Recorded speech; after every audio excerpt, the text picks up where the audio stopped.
Hello dear students, so today हम start करने जा रहे हैं जो पोर्शन डिलीट हुआ था उसके बारे में डिस्कस करने जा रहे हैं। हेनरीज लॉ का जो डेमोन्स्ट्रेशन है वो ही सिर्फ डिलीट हुआ था और उस पे बेस्ड न्यूमेरिकल, तो वो आज डिस्कस कर लेंगे। वैसे हेनरीज लॉ हम पहले पढ़ चुके हैं, बीच में के वीडियो लेक्चर आप लोगों ने सीक्वेंस में देखे होंगे तो वहां पर आपको आइडिया आ गई होंगी व्हाट इज हेनरीज लॉ।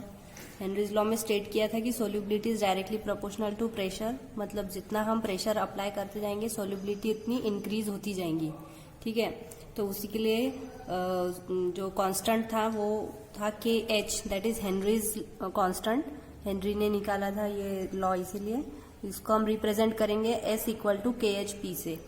ठीक है, इसका डेमोन्स्ट्रेशन जो डिलीट हुआ था वो भी मैंने एक्सप्लेन किया था, बट फिर से एक बार देख लेते हैं कि जब हम कोई भी सॉफ्ट ड्रिंक्स की बोतल होती है ओपन करते हैं तो उसमें से एफरवेसेंस ऑफ CO2 निकलते हैं। वो क्यों निकलते हैं? क्योंकि जब ये सॉफ्ट ड्रिंक की जो बोतल रहती है उनको पैक करते हैं तो फिर उनको अंडर प्रेशर प्रेशराइज करते हैं वो जो गैसेस है CO2, ताकि उसमें का जो सोडा है उसका इफेक्ट बना रहे। ठीक है, तो वो किसने ये डिपिक्ट किया? हेनरी ने ये डिपिक्ट किया था इस लॉ को या फिर इस कंसेप्ट को। तो देखो, effervescence of CO2 comes out from the bottle of soft drink when it is open, बराबर है। This excess of CO2 is pressurised with a mixture of air and saturated with the water vapour. Under pressure CO2 को pressurise करते हैं, तो water vapour के साथ में वो सैचुरेट हो जाता है और जैसे ही बॉटल का प्रेशर रिलीज किया वैसे ही बबल्स के फॉर्म में वो बाहर आता है। एक नोट लेना है कि oxygen gas has very low solubility in water, however it is soluble in blood very highly because binding of oxygen molecule to haemoglobin present in the blood. Oxygen water में बहुत लेस सोल्यूबल है, लेकिन blood के साथ haemoglobin Hb जो content है उसके साथ में वो कंपाउंड बनाता है HbO2, ठीक है, करस्पॉन्डिंग ऑक्साइड। इसीलिए हमारे हीमोग्लोबिन में या फिर haemoglobin is a carrier of oxygen बोलते हैं through out our body, right. तो क्यों? क्योंकि हीमोग्लोबिन ऑक्सीजन के साथ में अच्छी बाइंडिंग बना सकता है, इस वजह से। ओके, तो इस पे बेस्ड न्यूमेरिकल देख लेंगे। देखो, सिंपल न्यूमेरिकल से डायरेक्ट फॉर्मूला बेस्ड है। फर्स्ट न्यूमेरिकल है प्रॉब्लम नंबर 2.1 में, the solubility of nitrogen gas in water at 25 degree Celsius and 1 bar is 6.85 into 10 to the power 4 mole per litre. Calculate, first calculate करना है Henry's law constant, second molarity of nitrogen gas dissolved in water under the atmospheric condition when partial pressure of nitrogen in atmosphere is 0.75 बार। ठीक है, question बड़ा है लेकिन solve करने में simple है। फर्स्ट निकालना है हेनरीज लॉ कांस्टेंट, मतलब यहीं पे हमको पता चल गया कि हमको क्या निकालना है, KH। हेनरीज लॉ का अभी हमने फॉर्मूला देखा, S is directly proportional to KH into P। तो KH फाइंड आउट करना है तो KH के फॉर्म में चेंज कर दिया हमने, KH equal to S upon P। तो S की वैल्यू डालेंगे 6.85 इंटू 10 टू द पावर -4 जो गिवन है। ठीक है, गिवन वैल्यू। प्रेशर 1 बार है, ओके, 1 बार प्रेशर गिवन है। वैल्यू पुट करेंगे तो आंसर वही की वही रहेगा। ठीक है, यूनिट्स भी वही की वही, बस 1 बार प्रेशर है इसलिए बार पर बार आ जाएगा आंसर में, तो ये ध्यान में रखना है। सिंपल था ये क्वेश्चन। नेक्स्ट हमको क्या निकालना है, molarity of nitrogen gas dissolved in water under atmospheric condition when the partial pressure of nitrogen in atmosphere is 0.75 बार। 0.75 बार पे हमको मोलैरिटी निकालना है, मतलब वही S सोल्यूबिलिटी निकालना है। तो KH into P, formula again, value हमने अभी निकाली KH की 6.85 into 10 to the power -4, pressure given है 0.75, डालेंगे वैल्यू, इंटू कर देंगे। सिंपल मल्टीप्लीकेशन किया हुआ है, देखो पावर्स को भी कुछ चेंज नहीं किया है, तो डायरेक्ट आंसर लिखेंगे तो भी करेक्ट होगा। ठीक है, ये हो गया फर्स्ट न्यूमेरिकल इस पे बेस्ड। सेकंड न्यूमेरिकल में पूछा है the Henry's law constant of Mithil bromide. Mithil bromide का क्या फॉर्मूला है, CH3Br is 0.159 mole per litre per bar at 25 degree Celsius. What is the solubility of methyl bromide in water at 25 degree Celsius and at a pressure of 130 mmHg? तो इसमें 130 mmHg है, तो ये थोड़ा सा स्टैंडर्ड वैल्यू को conversion ध्यान में रख लो कि mmHg में अगर गिवन रहता है तो हमको उस वैल्यू को 750 से डिवाइड करना है। ठीक है, नोट है ये, या फिर ट्रिक ले लो, कन्वर्जन का ट्रिक है ये कि जो भी mmHg में वैल्यू गिवन रहेगी उसको 750 से डिवाइड कर देंगे। ठीक है, तो यहाँ पे 130 mmHg गिवन है, मर्क्यूरी रीडिंग दी है प्रेशर की, तो उसको 750 से डिवाइड करने पे हमको आंसर आता है 0.171 एटमॉस्फेयर। ठीक है, तो यहाँ पर according to Henry's law we have, हमारे पास फॉर्मूला है S equal to KH into P, और गिवन क्या है, KH की वैल्यू गिवन है 0.159 मोल पर लीटर पर बार। ठीक है, पर बार गिवन है, इसलिए इसको 1/760 से जो है हमको कैलकुलेट करना है ये पर बार को कन्वर्ट करने के लिए। ठीक है, ये mmHg कैंसल होना चाहिए उसके लिए।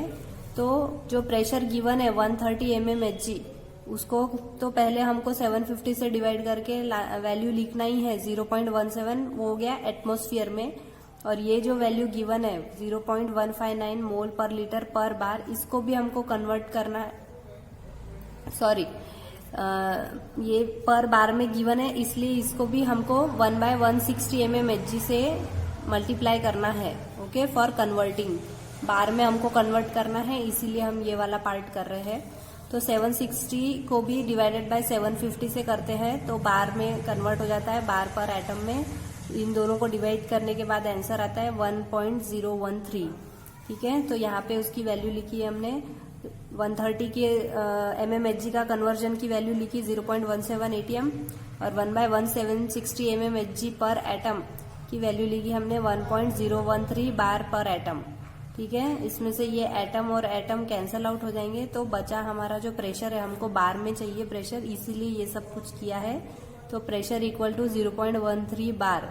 ओके, फिर आता है क्वेश्चन में पूछा है व्हाट इज द सोल्यूबिलिटी, तो solubility equal to KH into P।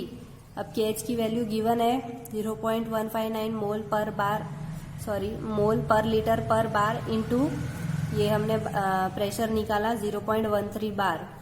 इन दोनों को सिंपल मल्टीप्लाई करने पे जो आंसर आएगा वो किस में रहेगा, सोल्यूबिलिटी है, मोलैरिटी में रहेगा, इसलिए 0.271 मोलर। ओके, यहाँ पर क्या याद रखने वाली बात है, कन्वर्जन याद रखने वाली बात है। ठीक है, यहाँ पे वैल्यू को कन्वर्ट करना होगा हमको, ये चीज आप लोगों को पॉइंट नोट डाउन करना है, राइट। बाकी पूरा न्यूमेरिकल सिंपल है। So now next topic is, जो लास्ट का ये टॉपिक है पूरे चैप्टर में से, van't Hoff factor, important and simple. Okay, तो इसके पहले तक हम कॉलिगेटिव प्रॉपर्टी पढ़ रहे थे। Colligative property means once again क्या होता है, yes, colligative property means it depends on number of particle and not on nature of electrolyte. ठीक है, तो वेंट ऑफ फैक्टर जो है वो वेंट ऑफ ने डिस्कवर किया था। क्यों डिस्कवर किया था, for the colligative property of electrolyte solutions by using the relations for non electrolyte. ठीक है, van't of suggested a factor I। Colligative property electrolytes के लिए एप्लीकेबल थी, लेकिन फिर नॉन इलेक्ट्रोलाइट्स के लिए क्या होना चाहिए, तो इसके लिए वेंट ऑफ ने एक फैक्टर निकाला, उसको बोलते हैं वेंट ऑफ फैक्टर। I से डिनोट करते हैं, स्मॉल I से। It is ratio of colligative property of a solution of electrolyte divided by the colligative property of non-electrolyte solution of same concentration। ठीक है, देखो फॉर्मूला में भी लिखा है, नया टर्म है इसलिए थोड़ा सा समझो क्या बोल रहे हैं कि I equal to colligative property of an electrolyte solution divided by colligative property of non electrolyte solution of same concentration. ठीक है, इलेक्ट्रोलाइट सॉल्यूशन का जो कॉन्सेंट्रेशन रहेगा वैसा ही सेम कॉन्सेंट्रेशन किसका भी रहने वाला है, नॉन इलेक्ट्रोलाइट सॉल्यूशन का। दोनों की भी हम क्या देखने वाले हैं, कॉलिगेटिव प्रॉपर्टी। कॉलिगेटिव प्रॉपर्टी में हमने क्या क्या पढ़ा था, depression in freezing point, elevation in boiling point, pressure और ऑस्मोटिक प्रेशर, है ना। तो ये सारी चीजें पढ़ी थी, तो ये सब कुछ इक्वल रहने वाला है इसमें भी, which is all equal to I। ठीक है, तो delta TF divided by delta TF in pure form.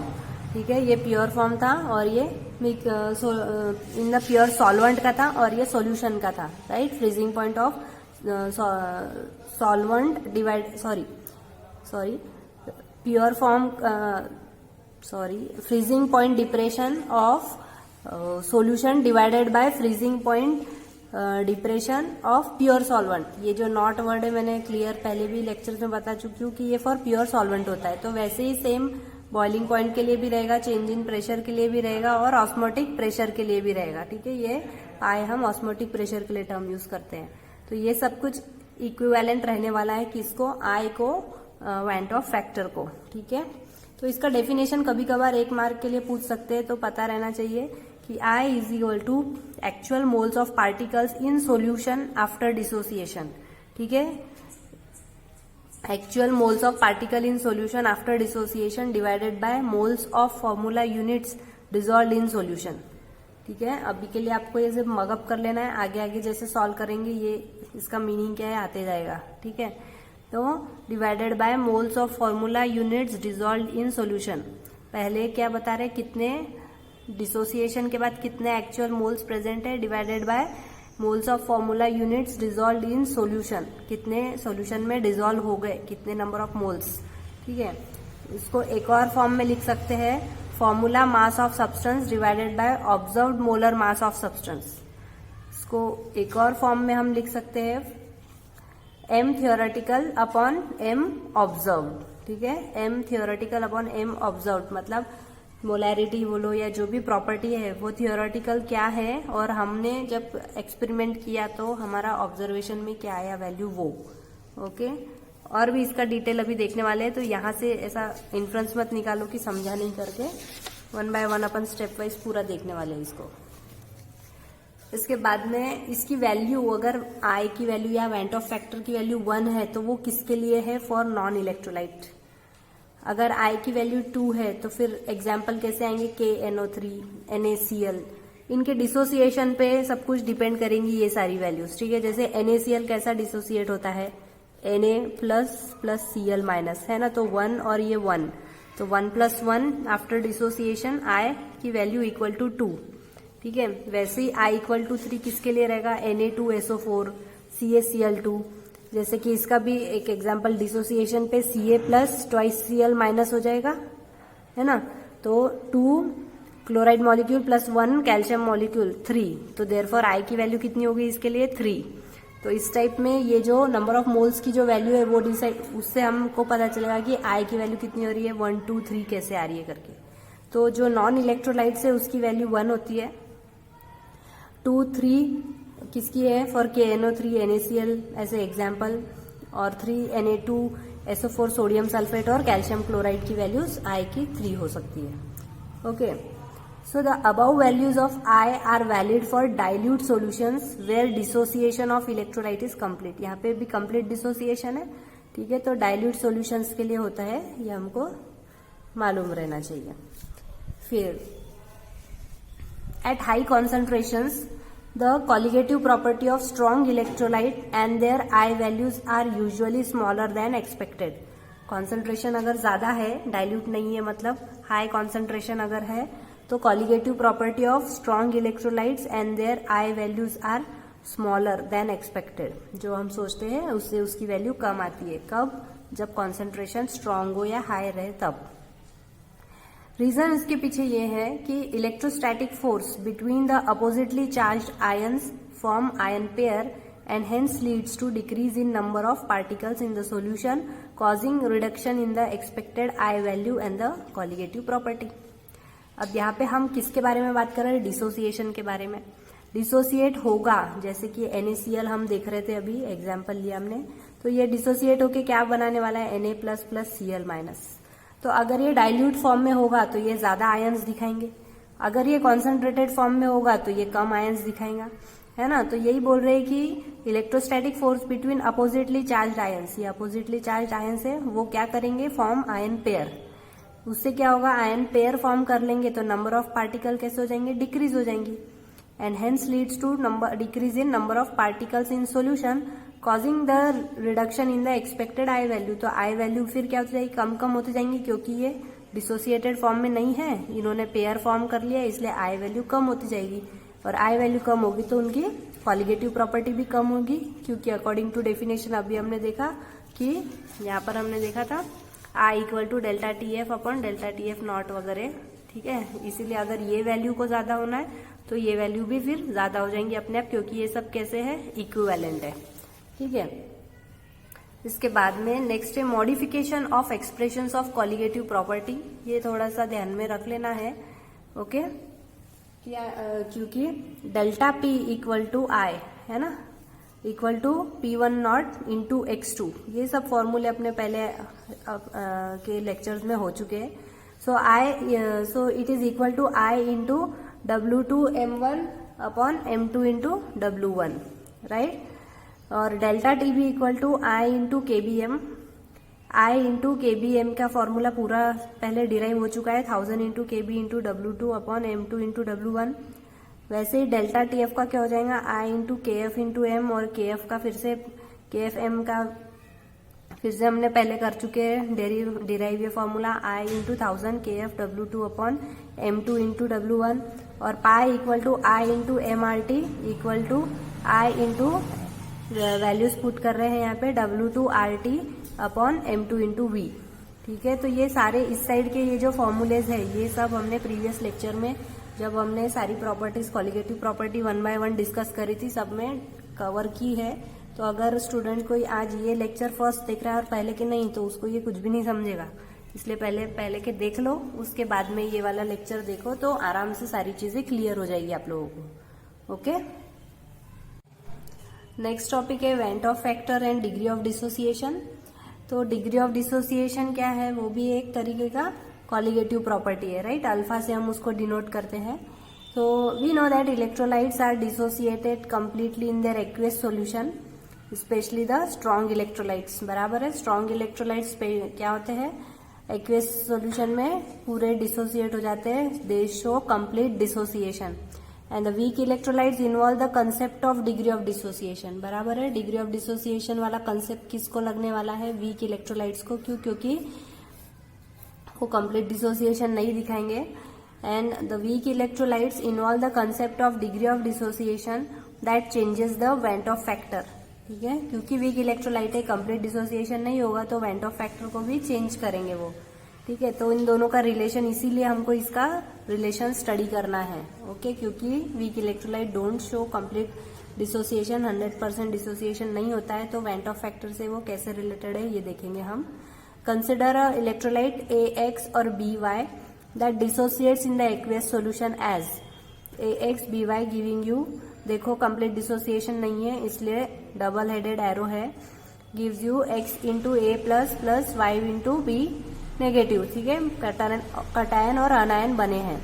Initially अगर हमने ये जो कंपाउंड है वो 1 मोल लिया तो प्रोडक्ट कैसा रहने वाला है, 0, और जब हम इक्विलिब्रियम स्टेट देखेंगे तो 1 माइनस अल्फा, मतलब इतना जो टोटल था उसमें से alpha molecule undissociated at equilibrium है, ठीक है। 1 माइनस अल्फा मोल क्या है, इट इज द क्वांटिटी जो कि अनडिसोसिएटेड रह गया है एट इक्विलिब्रियम, और उसमें से X इंटू अल्फा मोल कटायंस के मॉलिक्यूल फॉर्म हुए हैं और Y इंटू अल्फा मोल अनायंस के मोल फॉर्म हुए हैं, ठीक है। तो ये एट इक्विलिब्रियम की बात हो गई। डबल हेडेड एरो इक्विलिब्रियम बताता है, इनिशियली दोनों का कॉन्सेंट्रेशन 0 है और at equilibrium X into alpha है, और जो अनायन है वो Y into alpha moles form हुए हैं, ठीक है। तो टोटल मोल्स हमको कैलकुलेट करना है, तो टोटल मोल्स आफ्टर डिसोसिएशन क्या हो जाएंगे, 1 माइनस अल्फा प्लस, टोटल कर रहे हैं मतलब ऐड कर रहे हैं, X alpha plus Y alpha. इसमें से अल्फा सारे इसमें है तो इसको कॉमन आउट निकालने के लिए क्या करेंगे, 1 plus alpha common out into X positive है तो X, Y भी पॉजिटिव है तो प्लस Y, और -1 क्योंकि यहाँ पे माइनस अल्फा है इसलिए इंटू -1 करेंगे, ठीक है। अल्फा को कॉमन आउट निकालते हैं, इस तरीके से कॉमन फैक्टर निकालने का ये तरीका है। यहाँ पर X प्लस Y को हम स्मॉल n से रिप्लेस कर रहे हैं, ठीक है। यहाँ पर क्या कर रहे हैं हम लोग, देखो X पॉजिटिव था, Y पॉजिटिव था और एक माइनस अल्फा है इसलिए -1, इस तरीके से हमने अल्फा को यहाँ पे कॉमन बाहर निकाला है और x प्लस वाई को हमने n से डिनोट किया है, तो 1 plus alpha into n minus 1 ये हमको यहाँ पे मिला है फॉर्मूला। इसको क्या करेंगे, वेंट ऑफ फैक्टर का जो डेफिनेशन का हमने निकाले थे उसमें पुट करेंगे। Went Hoff factor is given by, definition हमने स्टार्टिंग में देखी थी, actual number of mole of particle in solution after dissociation, ये अभी हमने निकाला 1 plus alpha into n minus 1 divided by moles of formula units dissolve in solution, उसको हम 1 कंसिडर करने वाले। ठीक है, moles of formula units dissolve in solution को 1 कंसिडर करेंगे। तो देयरफॉर ये क्या हो जाएगा formula, I equal to 1 plus alpha into n minus 1। ये जो 1 है इसको हमने लेफ्ट हैंड साइड में भेज देंगे, तो I minus 1 equal to alpha into n minus 1 बचेगा। फिर बाद में I minus 1 divided by n minus 1 equal to alpha, मतलब डिग्री ऑफ डिसोसिएशन का और ये वेंट ऑफ फैक्टर का रिलेशन निकल गया। ठीक है, तो this is the formula, important formula, इस पे बेस्ड न्यूमेरिकल करना है अभी हमको। तो ये फॉर्मूला याद रखना है, IMP है for degree of dissociation related to van't Hoff factor. Question पूछते हैं तो हमको आना चाहिए ये सॉल्व करते। ठीक है, सिंपल सा डेरिवेशन है, एक हाथ बार भी प्रैक्टिस करेंगे तो आई होप आ जाएगा। नेक्स्ट न्यूमेरिकल देखते हैं। 0.2 mole of aqueous solution of KCl freezes at minus 0.680 degree Celsius. Calculate the van't Hoff factor and osmotic pressure of solution at 0 degree Celsius. KF की वैल्यू गिवन है 1.86 kelvin kg पर मोल। ठीक है, so delta हमारे पास formula देखो ये है पहले से ही फ्रीजिंग पॉइंट डिप्रेशन के लिए, delta TF equal to KF into M। इसमें से डेल्टा TF की वैल्यू गिवन है 0.680 केल्विन, मोलर गिवन है 0.2 मोल, और बाद में हमको क्या करना है, calculate the van't Hoff factor and osmotic pressure of solution.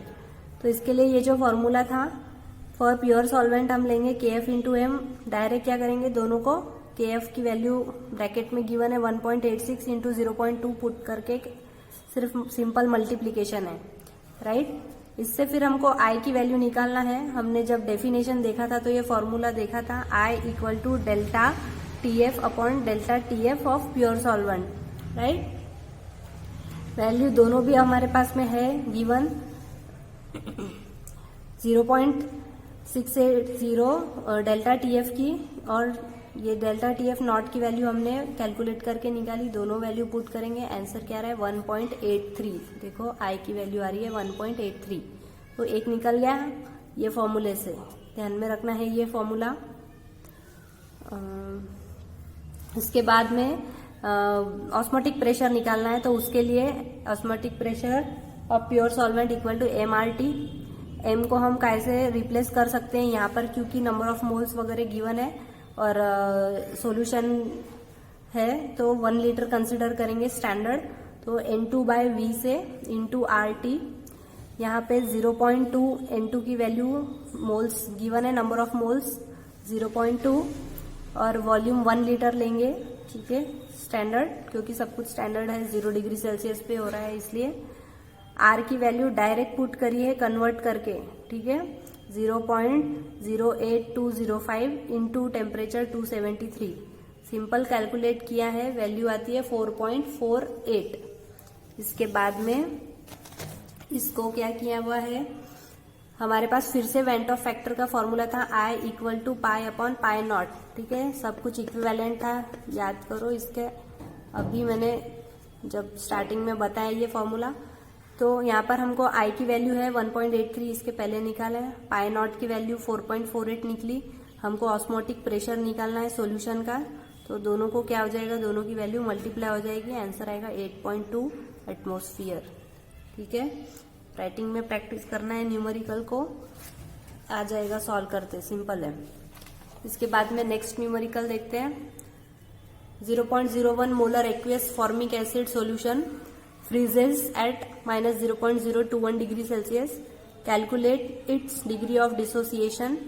KF की वैल्यू गिवन है 1.86 kelvin kilogram per mole. Again delta TF equal to I into KF into M, formula हमने मॉडिफिकेशन फॉर्मूला में ये फॉर्मूला देखा था, आप लोगों को फॉर्मूले अच्छे से याद करने होंगे। यहाँ पे delta T F equal to change करना है, चेंज निकालना है तो 0 डिग्री से माइनस 0.021 डिग्री सेल्सियस को चेंज करेंगे तो माइनस माइनस प्लस हो जाएगा। साइन चेंज करने के लिए है। यहाँ पर भी ऐसा ही कुछ हुआ है, डायरेक्ट यहाँ दिया हुआ है, ये 0 डिग्री सेल्सियस था तो 0 माइनस माइनस साइन चेंज करके वो यहाँ पर प्लस में ले लिया है। इसके पहले के न्यूमेरिकल की बात कर रही हूँ। इसके बाद में m की वैल्यू गिवन है 0.01 मोल, right, mole per KG it is given. और फॉर्मूला है delta T F equal to I into K F into M, तो 0.021 डेल्टा टी एफ यहाँ से डाल रहे हैं, आई निकालना है, के एफ की वैल्यू 1.86 गिवन है और एम की वैल्यू 0.01 है। सब कैलकुलेट करेंगे, आई की वैल्यू ढूंढ के निकालेंगे, 1.13 आती है, कैलकुलेट करके देखना है। इसके बाद में डिग्री ऑफ डिसोसिएशन का फॉर्मूला अभी डिराइव किया, i minus 1 upon n minus 1 equal to n की वैल्यू यहाँ पर 2 लेना है, राइट, क्यों, क्योंकि फॉर्मिक एसिड है, राइट, इसीलिए एन की वैल्यू 2 लिया तो 2 माइनस 1 क्या हो जाएगा 1, तो therefore alpha equal to I minus 1 ही बचता है। सो अल्फा इक्वल टू 1.13, ये जो निकाला है -1 equal to 0.13। Degree of dissociation की वैल्यू परसेंट में रहेगी, 13% इज योर आंसर, ठीक है, चेंज कर देना है उसको, ओके।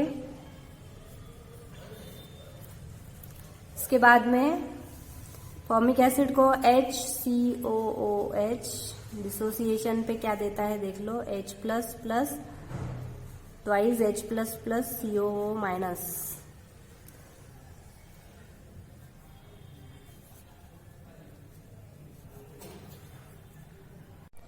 इस डिसोसिएशन से भी हम देख सकते हैं कि N की वैल्यू 2 आती है, HCOOH giving you 2H plus plus COO minus, ठीक है, तो इससे N की वैल्यू क्या हो गई 2 हो गई, ओके।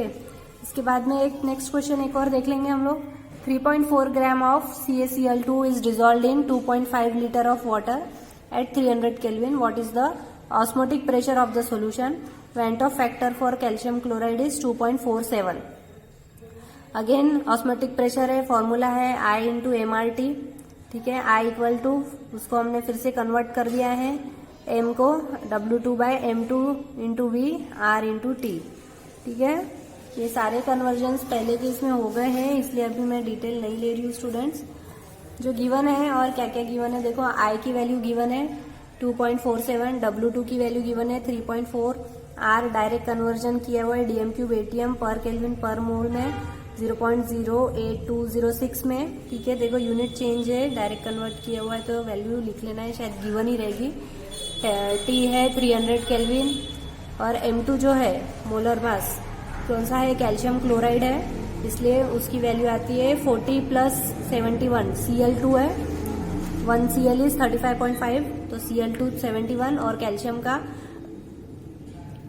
एटॉमिक नंबर है 40, सो दोनों को ऐड करेंगे तो M2 की वैल्यू आ जाएंगी, मॉलिक्यूलर वेट इज 111 ग्राम पर मोल, V गिवन है 2.5 DM³, ठीक है, और लीटर। सारी वैल्यूज पुट कर देंगे, बहुत सिंपल सा कैलकुलेशन है, सिर्फ मल्टीप्लाई करते जाना है, आपको आंसर आएगा, ओके। इसके बाद में which of the following solutions will have maximum boiling point elevation and which have minimum freezing point depression assuming the complete dissociation. 4 दिए हुए हैं कि किसमें मैक्सिमम बॉइलिंग पॉइंट एलिवेशन आएगा और किसमें मिनिमम फ्रीजिंग पॉइंट डिप्रेशन आएगा। सब कुछ किस पे ऊपर डिपेंड रहेगा, आई की वैल्यू पे। हमारी आई की वैल्यू कितनी आ रही है उस पर देखो कैसे निकालना आई की वैल्यू। यहाँ पर 0.1 मोलर KCl है, 0.05 मोलर NaCl है, 1 मोलर एल्यूमिनियम फॉस्फेट है और 0.1 मोलर मैग्नीशियम सल्फेट है। Boiling point elevation and freezing point depression are colligative property, they depend on number of particle, ठीक है। तो यहाँ पर क्या हो रहा है, KCl का dissociation K plus plus Cl minus, मतलब इनिशियल कितना है 0.1 मोल है, तो इक्विलिब्रियम पे भी वो 0.1 और 0.1 ही रहेंगे, तो टोटल नंबर ऑफ पार्टिकल कितने हो गए 0.2, राइट। जो डिसोसिएशन हुआ है उसको ऐड करना है, सिंपल। NaCl के 0.05 मोलर दिए हुए हैं, on dissociation it will give 0.05 and 0.05 दोनों के इक्वल मोल्स फॉर्म हो गए, तो 0.1 मोल ऐड करेंगे, तो 0.05 प्लस 0.05 इज 0.1। एल्यूमिनियम फॉस्फेट का 1 मोल है। एल्यूमिनियम कटायन और फॉस्फेट आनायन के फॉर्म में भी 1 मोल फॉर्म करेंगे, तो टोटल पार्टिकल कितने हो गए 2। मैग्नीशियम सल्फेट 0.1 मोलर गिवन है। मैग्नीशियम 2+ और सल्फेट 2- भी क्या देंगे 0.1 मोल और 0.1 मोल, तो टोटल कितना हो जाता है 0.2। 0.1 प्लस 0.1 इज 0.2। तो अब इसमें से मैक्सिमम वैल्यू किसकी है? मैक्सिमम वैल्यू है इसकी एल्यूमिनियम फॉस्फेट की, कितनी 2 मोल्स की, ठीक है। तो हम कंक्लूड करके आंसर हमको यही बताना है कि मैक्सिमम बॉइलिंग पॉइंट एलिवेशन जो है वो एल्यूमिनियम फॉस्फेट का रहेगा, क्योंकि मैक्सिमम डेल्टा टीबी की वैल्यू आएगी उसकी, ठीक है। 2 मोल्स आई है यहाँ पे कितनी आई है 2 मोल्स। आपको वैल्यूज चेंज करके भी दे सकते पर निकालना ऐसे है। उसके बाद में मिनिमम फ्रीजिंग पॉइंट किसका है? NaCl का है, क्योंकि मिनिमम वैल्यू NaCl की कितनी है 0.1 मोल, तो इसीलिए हम बोलेंगे कि मिनिमम या फिर डिप्रेशन इन फ्रीजिंग पॉइंट कौन दिखाने वाला है? NaCl, क्योंकि उसकी वैल्यू सबसे कम आई है 0.1 मोल। तो इस तरीके से इन्फ्रेंस निकाल के हमको बताना है। सिंपल सा है, डिसोसिएशन की वैल्यूज सिर्फ इक्वेशंस लिखने हैं, ओके। और सेम ही होगा आफ्टर डिसोसिएशन, उतने ही नंबर ऑफ मोल्स फॉर्म होते हैं, इसलिए ऐसे क्वेश्चन सॉल्व करना है, छोड़ना नहीं है। लास्ट क्वेश्चन है आज का। Assuming the complete dissociation, calculate the molality of aqueous solution of KBr whose freezing point is -2.95 degree Celsius. KF for water is 1.86 kelvin kilogram per mole. KBr दिया हुआ है, उसका डिसोसिएशन कैसे होता है? K++ Br-। So number of moles of particle after dissociation divided by moles of particle dissolve, ये हमारा formula है वेंट ऑफ फैक्टर का। कितने पार्टिकल है? 2 है, तो 2 और divided by moles of particle dissolve, कितने पार्टिकल डिजॉल्व हुए थे? 1 बोलेंगे, यूनिटी लेते हैं उसको, तो 2/1 इज 2। Calculate molality. मोलैलिटी के लिए हमारे पास formula delta TF equal to I into KFm है, और -2.95 degree Celsius freezing point given है, इसीलिए ये फॉर्मूला यूज कर रहे हैं। तो I जो है पहले वो निकाल लेंगे, डेल्टा TF पहले निकालेंगे, तो 0 डिग्री -2.95 कितना हो जाता है? वो पॉजिटिव हो जाता है, ठीक है। कभी कभी टेक्स्ट बुक में ये वैल्यू डायरेक्ट पॉजिटिव गिवन है, तो डोंट वरी, 0 डिग्री से माइनस ऑफ माइनस कर लेना है, तो साइन चेंज हो जाएगी। सो 2.95 डिग्री सेल्सियस, और m निकालना है molality, delta TF upon I into KF। I की वैल्यू हमने निकाल ली, ठीक है, क्या आई है 2, डेल्टा TF की वैल्यू 2.95 इंटू KF की वैल्यू गिवन है 1.86, वैल्यू पुट करेंगे और कैलकुलेट करेंगे। तो ये सारे क्वेश्चंस में आप लोगों को एक कॉमन बात दिखी होंगी कि सारे इसकी वैल्यू गिवन है, सिर्फ हमको क्या क्या वैल्यू निकालनी है। एक तो डेल्टा TF और डेल्टा TB, ये एक वैल्यू निकालनी थी सारे न्यूमेरिकल्स में से, और दूसरी I की वैल्यू निकालनी थी, और तीसरी N की। तो ये तीनों चीज अगर निकालते आ गई, और क्वेश्चन में क्या क्या पहले है वो चीज गिवन, ठीक है, पहले ये उतार लेना है फर्स्ट पॉइंट, क्या क्या गिवन है। सेकंड जो इन्फॉर्मेशन गिवन है उसमें से इनमें से कोई ना कोई एक चीज फाइंड आउट करनी है, और उसके बेसिस पे थर्ड आंसर, जो भी रिजल्ट पूछ रहे हैं या आंसर पूछ रहे हैं वो फाइंड आउट करना है। बस सारे न्यूमेरिकल्स में ये एक चीज मुझे कॉमन दिखी है। और भी न्यूमेरिकल्स नेक्स्ट वीडियो लेक्चर में मैं पोस्ट करूंगी। इतने न्यूमेरिकल्स आप बाय नोटबुक में राइटिंग प्रैक्टिस करो, अपन आगे का और डिस्कस करेंगे। Okay, thank you.